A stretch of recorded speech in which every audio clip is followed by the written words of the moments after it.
What's up guys, it's MD Review Sunny and welcome to my channel. আমার previous business related যে ভিডিওটা ছিল এটাতে আপনারা অনেক সাপোর্ট দিয়েছেন। তো এই ভিডিওটাতে আমি চেষ্টা করব বিজনেস রিলেটেড আপনাদের ইন্সপায়ার করার। আমি নিজেও ইন্সপায়ার হয়েছি এই স্টাডিটা করার ক্ষেত্রে। এর ক্ষেত্রে আমি যেটা বুঝতে পারলাম যে যদি আমরা বিজনেস করতে যাই বিজনেসের অনেকগুলো টাইপ হয়ে থাকে। যেরকম কোনো একটা বিজনেসের ভিতরে আপনার খুব বেশি ইনভেস্ট করতে হবে, তারপরে আপনার কাস্টমার কনজিউম করতে হবে। আবার কোনো একটা বিজনেস ব্লক চেইন সিস্টেম হয়ে থাকে, যেটা আপনার শুরু থেকেই আপনার বিজনেসটাকে ইনক্রিজ করতে থাকবে। এতে করে এক সময় হয়ে যাবে যে আপনার বিজনেসটা সম্পূর্ণ একনায়কতন্ত্রতে পরিণত হয়ে যাবে। কিছুটা এরকম ধরেন গুগল, যখন আমরা গুগলের ভিতরে একটা ওয়েবসাইট মেক করে অ্যাড করি অথবা একটা অ্যাপ্লিকেশন মেক করে আমরা প্লে স্টোরের ভিতরে আপলোড দিই, এর রিজন হয়ে থাকে যে প্লে স্টোরের ভিতরে অ্যাপসটা আপলোড দিলে বেশি বেশি কাস্টমার প্লে স্টোর থেকে অ্যাপসটা ডাউনলোড দিবে। তো আমরা যারা ডেভেলপার আছি এরা প্লে স্টোরের ভিতরে একটা গেমস অথবা অ্যাপ মেক করে প্লে স্টোরের ভিতরে আপলোড দিই।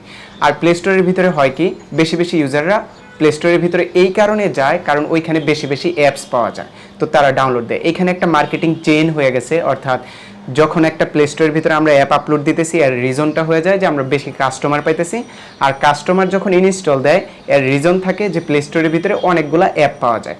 তো আমরা কাস্টমার এবং আমরা ডেভেলপার এই দুইজন মিলা গুগলকে উপরে তুলে দিতেছি, কারণ গুগল একটা বিজনেস চেইন তৈরি করছে। আর এই চেইনের ভিতরে তারা আবার অ্যাড সিস্টেম তৈরি করছে, যে অ্যাডসের মাধ্যমে তারা আর্নিং করে দেয়। এখন আর্নিংটা গুগলও জেনারেট করে 50%, আবার আমরাও জেনারেট করি 50%। এর কারণ হলো যে যদি আমরা গুগল অ্যাড মুভের অ্যাডস ইউজ করি আমাদের অ্যাপসের ভিতরে, তাহলে আমরা বেশি আর্নিং পাইতেছি। আবার দেখা গেছে গুগল এটার ভিতরে বেশি বেশি অ্যাডস দিতে পারতেছে, কারণ গুগলের ভিতরে আরেকজন কোম্পানি, ধরেন বড় কোনো কোম্পানি লাইক প্রাণ আরএফএল কোম্পানি, অথবা দেখা গেছে সানসিল্ক শ্যাম্পু, অথবা দেখা গেছে অন্যান্য যে কোম্পানিগুলো আছে গুগলের ভিতরে অ্যাড বেশি বেশি দিতেছে। এর কারণ হলো গুগলের ভিতরে অনেকগুলা ইউজার আছে। তো এটা একটা কোনো রকম বলতে পারেন যে ডেভেলপার, ইউজার, অ্যাডস কোম্পানি এবং যারা অ্যাডস দিয়ে আর্নিং করতেছে তাদের একটা মার্কেটিং চেইন হয়ে গেছে। এই মার্কেটিং চেইনের ভিতরে যদি যে গুগলের একদম ওনার সে উপস্থিত নাও থাকে বা সে 6 মাসের জন্য ভ্যাকেশনে চলে যায়, তারপরেও তার গুগলটা ইনক্রিজ হইতেই থাকবে। যার কারণে বর্তমানে গুগলের ভিতরে আমরা এখন বেশি বেশি সার্চ দিই, কারণ গুগলের ভিতরে ভালো ভালো ওয়েবসাইট পাওয়া যায়। আর বেশি বেশি আমরা নিজেরাই ওয়েবসাইট অ্যাড করি, কারণ গুগলের ভিতরে ওয়েবসাইট অ্যাড না করলে আমরা কাস্টমার পাবো না। তো গুগল কি করছে, ইউজার, কাস্টমার, অ্যাডস কোম্পানি, আবার যারা অ্যাডস দিয়ে আর্নিং করতেছে তাদের একটা চেনের ভিতরে ফেলাই দিছে, যে চেনের কারণে গুগলের যে বিজনেসটা আছে এটা ইনক্রিজ হইতেছে এবং সে এখন একটা বিজনেস মনোপলি তৈরি করছে, যেটাকে কাইন্ড অফ একনায়কতন্ত্র বলা হয়। অর্থাৎ এখন যদি আরেকজন মানুষ আইসা সে বলে যে আমি গুগল সার্চ ইঞ্জিন মেক করছি, তোমরা আইসা আমার সার্চ ইঞ্জিনে তোমাদের ওয়েবসাইটটা অ্যাড করো, কেউ করবে না। কারণ তাদের সার্চ ইঞ্জিনে যদি কেউ একজন ওয়েবসাইট অ্যাড করে সে অত বেশি কাস্টমার পাবে না, কারণ গুগলের অলরেডি অনেক বেশি কাস্টমার আছে।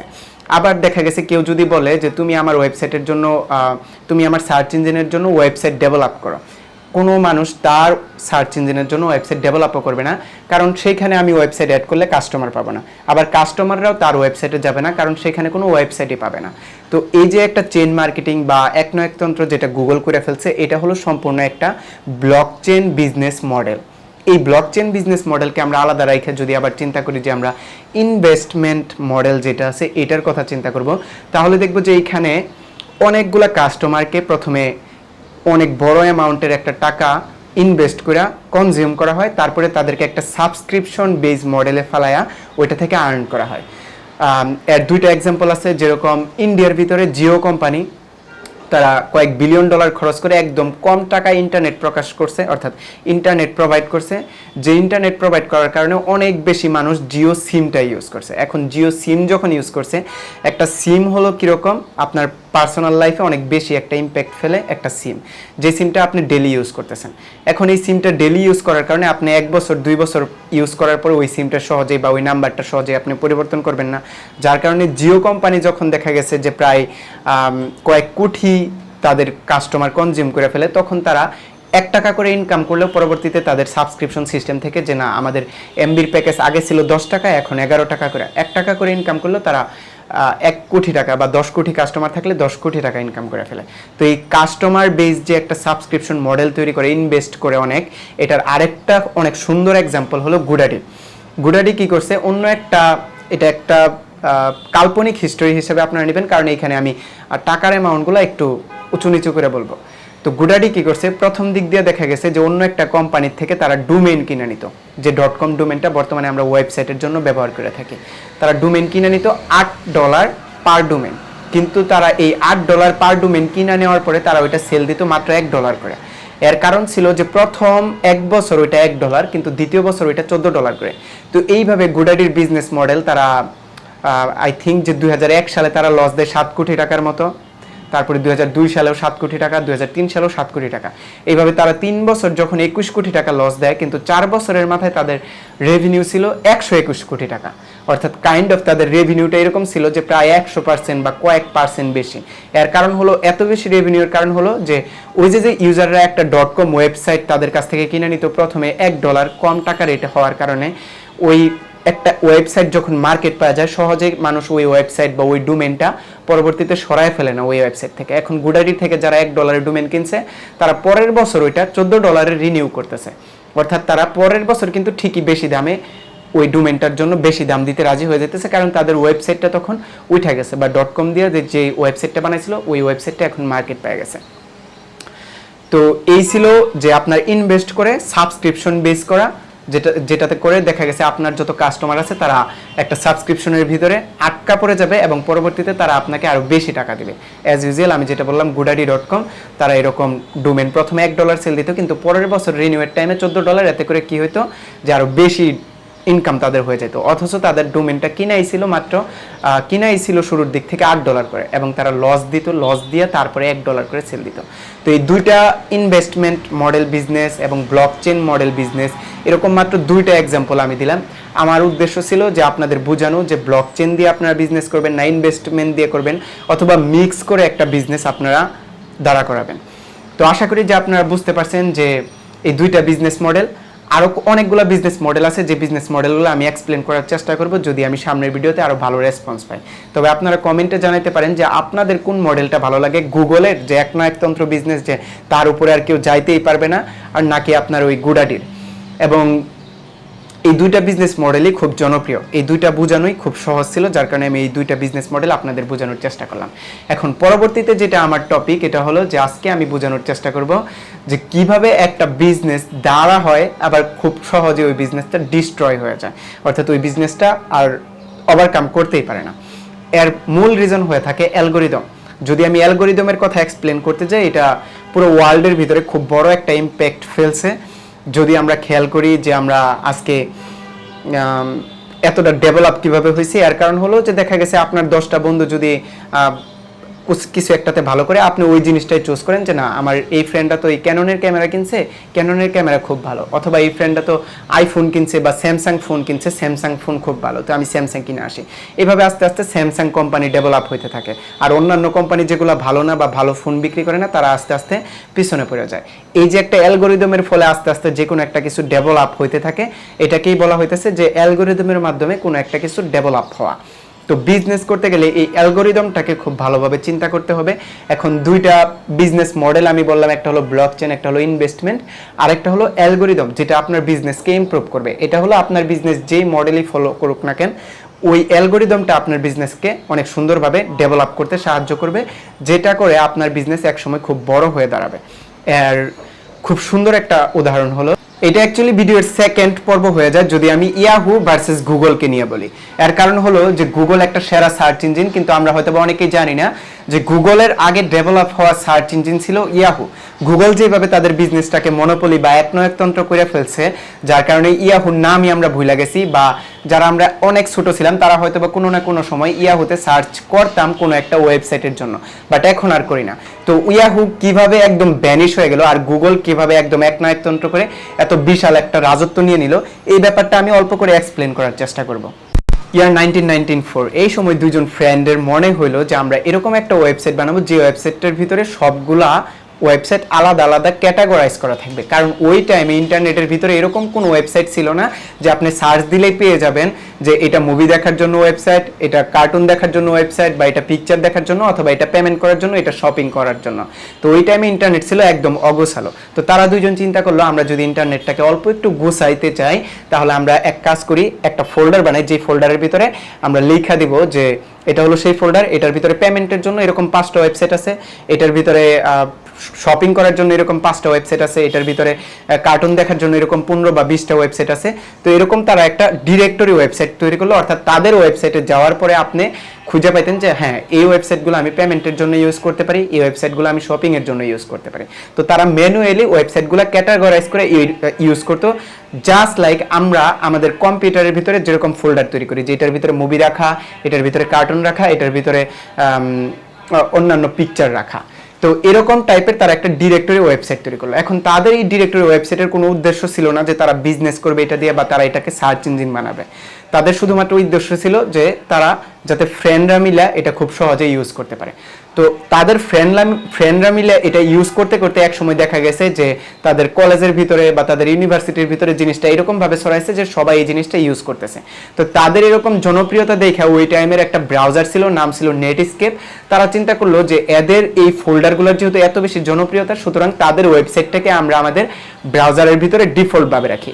এখন মানুষ নেটস্কেপ ব্রাউজার যখন ইউজ করতো, তারা তাদের ওই yahoo.com ওয়েবসাইটের ভিতরে ঢুইকা এরকম পেমেন্টের জন্য আলাদা ওয়েবসাইট ইউজ করতো, তারপরে আবার শপিং এর জন্য আলাদা ওয়েবসাইট ইউজ করতো, এবং কার্টুন দেখার জন্য আলাদা ওয়েবসাইট ইউজ করতো, বা মুভি দেখার জন্য আলাদা ওয়েবসাইট ইউজ করতো। তো ওই টাইমে এরকম ব্যাপার ছিলই না যে ওইখানে সার্চ দেওয়ার সিস্টেম, কারণ তখন ওয়েবসাইটই ছিল অল্প।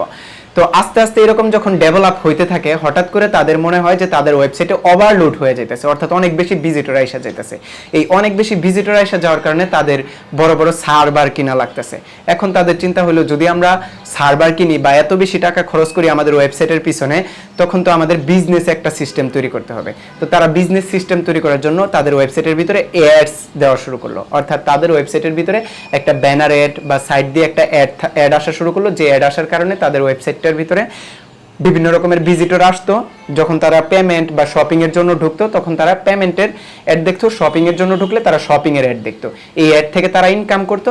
পাশাপাশি তারা তাদের ওয়েবসাইটের ভিতরে আরো বেশি ওয়েবসাইট অ্যাড করার জন্য, মানে ডিরেক্টরি ওয়েবসাইট, যে আরো বেশি পেমেন্টের ওয়েবসাইট আছে, আরো বেশি শপিং এর ওয়েবসাইট আছে, এগুলো তো আপনারা চাইলে ঢুকতে পারেন। এর জন্য তারা স্টাফ নেওয়া শুরু করলো। এখন তারা যখন স্টাফ নেয়, তাদের স্টাফগুলো এই ওয়েবসাইটের ভিতরে ম্যানুয়ালি সবগুলা প্রোডাক্ট অ্যাড করতো, অথবা দেখা গেছে শপিং ওয়েবসাইট অ্যাড করতো, আবার পেমেন্টের ওয়েবসাইট অ্যাড করতো। তো এইভাবে তাদের ওয়েবসাইট আস্তে আস্তে বড় হতে থাকে এবং তারা ইন্ডাস্ট্রি নিতে থাকে। তো এইভাবে তারা যখন অনেকগুলো ওয়েবসাইট অ্যাড করছে, এতে করে তাদের কাছে অনেক ডাটা চলে আসছে যে কোন মানুষগুলো আসলে আপনার এই পেমেন্ট ইউজ করতেছে বা পেমেন্টের ওয়েবসাইট ইউজ করতেছে, কোন মানুষগুলো আসলে বেশি বেশি আপনার চ্যাট রুম ইউজ করতেছে, মানে চ্যাট করার জন্য ওয়েবসাইট, কোন মানুষগুলো আসলে আপনার ওই শপিং ওয়েবসাইট ইউজ করতেছে। তো ইয়াহু কি করলো, তারা তাদের শপিং ওয়েবসাইট আলাদা করে লঞ্চ করা শুরু করলো, মানে ইয়াহু শপিং ওয়েবসাইট। ওইখানে আপনি চাইলে ইয়াহু শপিং ওয়েবসাইট থেকে বিভিন্ন রকমের প্রোডাক্ট কিনতে পারবেন, কারণ তাদের কাছে ডাটা আছে যে তাদের ওয়েবসাইট থেকে শপিং করা হইতেছে, মানে তাদের ওয়েবসাইটের ভিতরে যে ক্যাটাগরিগুলো আছে ওইখানের শপিং ওয়েবসাইটগুলোর ভিতরে ভিজিটর হইতেছে, এবং কোন কোন শপিং ওয়েবসাইটগুলোর ভিতরে প্রোডাক্ট বেশি বেশি সেল হইতেছে। তো বিভিন্ন রকমের শপিং ওয়েবসাইট যখন তারা ডাটা কালেক্ট করা শুরু করছে বিভিন্ন রকমের শপিং ওয়েবসাইট থেকে, তখন তারা নিজেরাই শপিং ওয়েবসাইট লঞ্চ করছে। এরকম ভাবে তারা নিজেরাই চ্যাট ওয়েবসাইট লঞ্চ করছে, তারা নিজেরা মেসেজ ওয়েবসাইট লঞ্চ করছে, তারা নিজেরা পেমেন্ট ওয়েবসাইট লঞ্চ করে দিছে। তো এইভাবে আলাদা আলাদাভাবে তাদের আলাদা আলাদা সেক্টর হয়ে গেছে। ওই টাইমে 1994 থেকে 2000 সাল পর্যন্ত ইয়াহু হয়ে যায় প্রায় $128 বিলিয়ন কোম্পানি, যে কোম্পানির আসলে কোনো বিজনেস করার উদ্দেশ্যই ছিল না। তো ইয়ার 2002 এই টাইমে দুইজন ফ্রেন্ড মিলে নতুন একটা স্টার্টআপ, নাম হলো গুগল, তারা আসছে ইয়াহুর কাছে যে আমরা আমাদের একটা গুগল সার্চ ইঞ্জিন ম্যানেজ করছি, এইখানে সবকিছু অটোমেটিকলি মানুষ যখন সার্চ দিবে সবকিছু অটোমেটিকলি তাদের কাছে আসবে। অর্থাৎ আপনার এরকম বড় একটা কোম্পানি নিয়ে যে আপনি বিভিন্ন রকমের ওয়েবসাইট অ্যাড করতেছেন ম্যানুয়ালি, এই ম্যানুয়ালি ওয়েবসাইট অ্যাড করা লাগবে না ডিরেক্টরির মতো বা ফোল্ডারের মতো করে। আমরা আমাদের এই সার্চ ইঞ্জিন বা এআই লার্নিং, একটা মেশিন লার্নিং সিস্টেম, এআই একটা গুগল সার্চ ইঞ্জিন যেটা বানাইছি, এটার ভিতরে মানুষ যখন ওয়েবসাইট অ্যাড করবে অটোমেটিক যে মানুষগুলো সার্চ দিবে তাদের অটোমেটিক ওয়েবসাইটগুলো শো করবে। পাশাপাশি দেখা গেছে অটোমেটিক মানুষ যখন ওয়েবসাইটের ভিতরে ঢুকবে, ঢোকার পরে যে মানুষটা অ্যাড করছে তাদের ওয়েবসাইটগুলো অটোমেটিক ক্যাটাগরাইজ হয়ে যাবে, অর্থাৎ এখানে অত বেশি কোনো স্টাফের দরকারই নেই। কিন্তু 2000 সালে যখন ওরা এই জিনিসটা কিনবে, এই টাইমে হয়ে যায় 2002, অর্থাৎ .com বাবেল। ব্যাপারটা এরকম হয়ে যায়, ইন্টারনেট অনেক বেশি অগোছালো, মানুষ .com ডোমেনটাকে এত বেশি বিশ্বাস করা শুরু করছে। অন্যান্য স্ক্যামাররা এসে কি করছে, .com এর নাম দিয়ে বিভিন্ন রকমের ওয়েবসাইট খুলছে, ওয়েবসাইট খুলে বিভিন্ন রকমের স্ক্যাম করা শুরু করছে, যার কারণে এরকম হয়েছে যে 70% ইন্টারনেট স্ক্যামে জড়িত হয়ে গেছে, যার কারণে অনেক কাস্টমার .com ওয়েবসাইটগুলোর ভিতরে ঢুকতো এবং ঢুইকা স্ক্যাম হয়ে যেত, যার কারণে পরবর্তীতে এইসব .com বাবল একটা তৈরি হয়ে যায় যে .com ওয়েবসাইটগুলো সম্পূর্ণ স্ক্যাম ওয়েবসাইট। তো ওই টাইমটায় ইন্টারনেটের প্রায় 90% ওয়েবসাইট ডাউন হয়ে যায়, ব্রেকডাউন। অর্থাৎ এরকম যে 90% ওয়েবসাইট তারা সৎ ব্যবসা করে উঠে গেছে আর ওই ব্যবসাগুলো একদম লসে পরিণত হয়ে গেছে। তো অ্যাকচুয়ালি গুগলের স্টার্টআপটা ইয়াহুর কাছে সেল দেওয়া না হওয়ার কারণে তারা নিজেরাই তাদের স্টার্টআপ কোনো রকম ভাবে কষ্ট করে চালাইতে থাকে এবং তারা এক সময় দেখা গেছে একটা ব্রাউজার মজিলা ফায়ারফক্স গুগলকে বুকমার্ক করে নেয়। কারণ ইয়াহু যদি একটা ব্রাউজারের ভিতরে বুকমার্ক করতে হয় তখন তাদের অনেক বেশি পেমেন্ট করা লাগতেছিল, কিন্তু মজিলা ফায়ারফক্স গুগলকে খুব ইজিলি বুকমার্ক করতে পারতেছিল, মানে অত বেশি পেমেন্ট করা লাগতেছিল না, কারণ গুগল একটা নতুন স্টার্টআপ।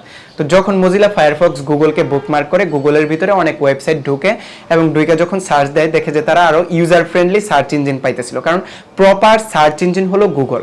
এর কারণ হলো গুগলের যে অ্যালগোরিদম এটা খুবই প্রপারলি আপনার ক্যাটাগরাইজ করে ফেলে। অর্থাৎ আপনি সার্চ দিতেছেন কার্টুন, কিন্তু অন্য একটা মানুষ ওয়েবসাইট বানায় রাখছে যে আমার ওয়েবসাইটের নাম শপিং ওয়েবসাইট, কিন্তু ভিতরে কার্টুন আছে। তো আপনি যখন সার্চ দিয়ে শপিং ওয়েবসাইটে ঢুকতেছেন কিন্তু ভিতরে কার্টুন পাইতেছেন, দ্যাটস মিন আপনার সার্চের সাথে জিনিসটা যাইতেছে। তো মানুষ যখন এইভাবে সার্চ দিয়ে তাদের প্রপার সার্চের মতো করা মানে প্রপার ওয়েবসাইটটা পাইতেছে তখন গুগলকে বেশি বেশি ইউজ করা শুরু করলো। এখন যখন গুগল বেশি বেশি ইউজ করা শুরু হয়ে গেছে তখন গুগলের কাছে আরো অ্যালগোরিদমের কারণে বেশি বেশি ডাটা আসা শুরু করছে, কারণ গুগল কোনো কিছু ম্যানুয়ালি অ্যাড করতেছিল না, উল্টা তাদের কাছে অ্যালগোরিদম এবং এআই এর মাধ্যমে অ্যাড হইতেছিল যে কেউ যদি সার্চ দেয় এই ওয়েবসাইট তাহলে এই ওয়েবসাইট অটোমেটিকলি তাদের সার্চ ইঞ্জিনে অ্যাড হয়ে গেছে। কেউ যদি একটা ওয়ার্ড লিখে সার্চ দেয় এই ওয়ার্ডটা তাদের সার্চ ইঞ্জিনে অটোমেটিক অ্যাড হয়ে গেছে। এতে করে কি হয়েছে যে গুগলের কোনো স্টাফ লাগতেছে না, কিন্তু অটোমেটিক তারা ডাটা কালেক্ট করতে পারতেছে ওয়েবসাইটের এবং পাশাপাশি তাদের ওয়েবসাইটের ভিতরে ভিজিটররাও ঢুকতেছে এবং প্রপার একটা সার্চ সিস্টেম হয়ে দাঁড়াইতেছে। এখন এই গুগল বড় হওয়ার কারণে হঠাৎ করে ইয়াহুর মনে হলো যে গুগল যেহেতু একটু বেশি বড় হয়ে গেছে তো আমরা একটা কাজ করি, গুগলকে কিছুদিন আমাদের বুকমার্ক করে রাখি। নেটস্কেপের ভিতরে ইয়াহু কি করছে, গুগলকে কিছুদিন বুকমার্ক করতে দিছে। এখন ইয়াহুর সাথে গুগল যখন একদম কোলাবোরেশনে আছে তখন হঠাৎ করে কি হয়েছে যে ইয়াহুর যত ওয়েবসাইট আছে সব গুগলের ভিতরে আস্তে আস্তে ডাইভার্ট হওয়া শুরু করছে। এটা কিছুটা বলতে পারেন যে খুব ফ্রিলি একটা বড় ধরনের মানে $128 বিলিয়ন প্রমোশন গুগলকে কয়েক মাসের ভিতরে দেওয়া হয়েছে। অর্থাৎ আপনার কোম্পানির যত ডাটা আছে গুগল একটা এআই বা অ্যালগোরিদম তার কাছে কোনো একটা জিনিস ম্যানুয়ালি অ্যাড করা লাগতেছে না, গুগল একসাথে সবগুলা ডাটা খায়া ফেলছে বলতে পারেন ইয়াহুর। তো তখন ইয়াহু যখন দেখছে যে গুগল অনেক বড় হয়ে গেছে গুগলকে তারা আবার তাদের বুকমার্ক থেকে সরাই দিছে, কিন্তু অলরেডি গুগল $128 বিলিয়ন ডাটা খায়া ফেলছে, যার কারণে গুগলের কাছে এখন আরো প্রপার সার্চ সিস্টেম হয়ে গেছে এবং আরো অনেক ওয়েবসাইট আছে যেটার কারণে গুগল আরো প্রপার সার্চ সিস্টেম প্রোভাইড করতে পারতেছে তাদের যারা তাদের গুগলের ভিতরে ঢুকে সার্চ দিতেছিল। তো আপনারা হয়তোবা অনেকেই ভাবতে পারেন যে ইয়াহু গুগলকে না কিনা হয়তোবা অনেক বড় একটা ভুল করে ফেলছে, অর্থাৎ গুগলকে তাদের কিনা দরকার ছিল, কারণ গুগল একটা এআই বেস অ্যালগোরিদম সিস্টেম যেটার কারণে গুগল সবগুলা ডাটা খুব দ্রুত কালেক্ট করতে পারতেছিল এবং ম্যানুয়ালি তাদের কাছে কোনো ডাটা এন্ট্রি করা লাগতেছিল না। শুধুমাত্র এই একটা রিজন ছিল না যে ইয়াহু এখন আর সার্চ ইঞ্জিন হিসেবেও নাই এবং কোনো ওয়েবসাইট হিসেবেও আমরা ইউজ করতেছি না, বা বলতে পারেন যে বর্তমান সময়ে ইয়াহু একদম ব্যানিশ হয়ে গেছে। এর আরেকটা রিজন হলো যে ইয়াহুকে তখন মানুষ আসলে কোনো প্রপার সিস্টেমে চিনতই না, মানে ফোকাসড ওয়েতে। যেরকম গুগলকে যদি কেউ চিনতো তাহলে এটা চিনতো সার্চ ইঞ্জিন হিসেবে, পেপ্যালকে যদি চিনতো তাহলে চিনতো যে তারা পেমেন্ট মেথড, অথবা দেখা গেছে ওই টাইমে যদি শপিং হিসেবে কাউকে চিনতো তাহলে চিনতো ইবেকে। তো এই যে প্রত্যেকটা জিনিস আলাদা আলাদা ওয়েবসাইট আলাদা আলাদাভাবে ফোকাস আছে, ইয়াহুকে যখন চেনা হইতো তখন ইয়াহু আসলে আনফোকাসড ছিল। ইয়াহু নিজে ছিল মেসেঞ্জার, নিজে ছিল আপনার পেমেন্ট মেথড, নিজে ছিল ওয়েবসাইট, নিজে ছিল শপিং, নিজে ছিল সার্চ ইঞ্জিন, যার কারণে পরবর্তীতে তার এক একটা অংশ খুইলা গুগল নিয়ে ফেলে তার ওই সার্চ ইঞ্জিন সিস্টেমকে এবং তার জিমেলকে, পাশাপাশি তার যেই শপিং সিস্টেম ছিল এটা নিয়ে ফেলে ইবে, পাশাপাশি তার যেই পেমেন্ট মেথড ছিল এটা নিয়ে ফেলে পেপ্যালে। কারণ মানুষ চিন্তা করে যে যখন আমার পেমেন্ট দরকার তখন সে একটা জিনিসের উপরে ফোকাস করে, এরকম না যে আমি ইয়াহুর কাছেই যাব। তো এই একটা সিস্টেমের কারণে দেখা গেছে ইয়াহু আর ফেমাস হতে পারে না, কারণ তারা যে কোনো একটা জিনিসের উপরে ফোকাসটি ছিল না কখনো। কিছুটা এরকম বলতে পারেন যে যে কোনো একটা বিষয়ের উপর ফোকাস না থাকার কারণেই ইয়াহু একসময় $128 বিলিয়ন কোম্পানি থেকে পরে তাদের কোম্পানিটাকে 2006 সালে বিক্রি করতে হয় মাত্র $4.48 বিলিয়ন। তারা বেরিজন নামের একটা কোম্পানির কাছে তাদের যে সম্পূর্ণ কোম্পানিটা আছে ইয়াহু এটা বিক্রি করে দেয়। সো দ্যাটস অল গাইস, যদি এই ভিডিওটা ভালো লাগে থাকে তাহলে অবশ্যই লাইক দিবেন। আমি ভিডিওর ভিতরে অনেক কমপ্লিকেটেড একটা জিনিস চেষ্টা করছি যে খুব দ্রুত বুঝায় ফেলার, অর্থাৎ অনেক বড় একটা স্টোরি। তো তো এই স্টোরিটা যদি আপনাদের ভালো লেগে থাকে তাহলে অবশ্যই লাইক দেবেন এবং কমেন্ট করে জানাবেন যে আপনি কোন বিষয়টার উপর ফোকাসড হতে চান, কীরকম টাইপের অ্যাপস মেক করতে চান বা ওয়েবসাইট মেক করতে চান। আমার ভালো লাগবে এবং পাশাপাশি subscribe my channel to stay with me.